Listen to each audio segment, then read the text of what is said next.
Hello Internet, my name is Andrew Eder, and welcome to another episode of Film Editorials. On Facebook and Twitter, I asked you, my viewers, to decide what topic of today's video should be, and the clear choice was Edge of Tomorrow. So let's talk about that.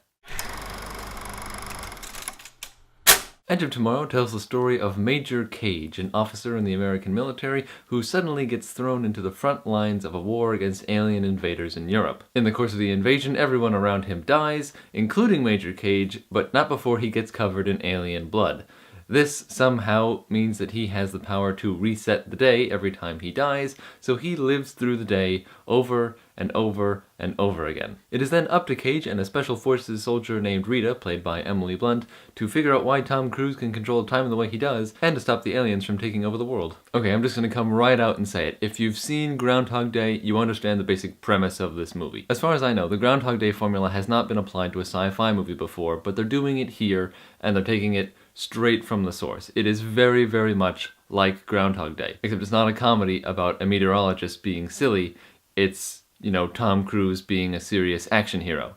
It works, it's fun, it's exciting, the action scenes are great, but it doesn't feel particularly new or groundbreaking, two words that get thrown around a lot when I talk about this movie. The cast of this movie, I think, is really, really good. To my understanding, Tom Cruise is kind of crazy in real life, but in the movies, he continues to be charming and interesting and everything you want from an actor. So long as you can put aside his real-life personality, you are going to enjoy his performance in this movie. He gets to be suave, he gets to be confused, certainly, and then he gets to kick some butt. Similarly, Emily Blunt's character gets to be, cool and stoic and just awesome, killing aliens left, right, and sideways. Brendan Gleeson gets to be the general in charge of the human invasion, and then there's Bill Paxton, who plays a master sergeant from Kentucky.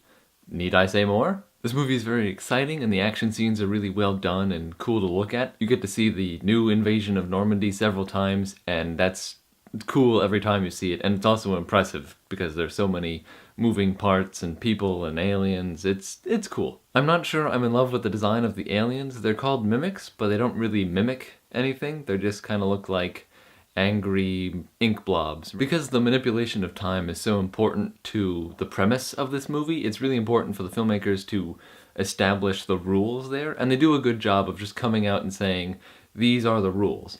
The problem is, it's not quite sure why they're that way. Like, the rules follow logically from one thing to the next, but the starting premise is just kind of weird and hard to believe. I think my big problem with this movie is how the elements feel very familiar. You've got the story structure of Groundhog Day, you've got the visual style of Battle Los Angeles, you've got the bad guys from the Avengers, and then you've got the mechanical exosuits from Elysium. People will often say that a story is more than the sum of its parts. This movie is the sum of its parts. How good is a movie that combines all of those elements? Well, it's as good as Edge of Tomorrow is. It works, it's good, it's fun, it's exciting, but it's not particularly groundbreaking or revolutionary, and you don't leave the theater going, wow, that was so cool, or at least I didn't. It just feels familiar. Similarly, a lot of elements in the movie are predictable. You know how things are gonna work.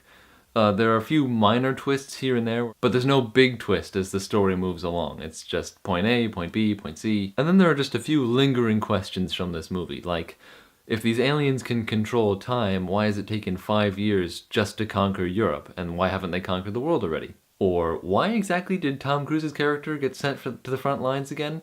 I know the general and he don't really see eye to eye, but that's hardly a reason to get the guy killed. And then there's the romantic subplot of this movie. It totally makes sense to have Tom Cruise's character fall in love with Emily Blunt's character. You need it to have the movie work. What doesn't really make sense to me though, and what wasn't sitting right with me, was how she responds to that. Because every day that they interact is the first day they're meeting, and it doesn't make sense why her character progresses the way it does emotionally to him. Now some of you are probably going, hey Andrew, I thought you didn't do spoilers on this channel, and frankly, that's not a spoiler. You knew that was going to happen when you watched this movie, so I'm not spoiling anything. So what's the big takeaway here? I'm giving Edge of Tomorrow 3.5 stars out of 5.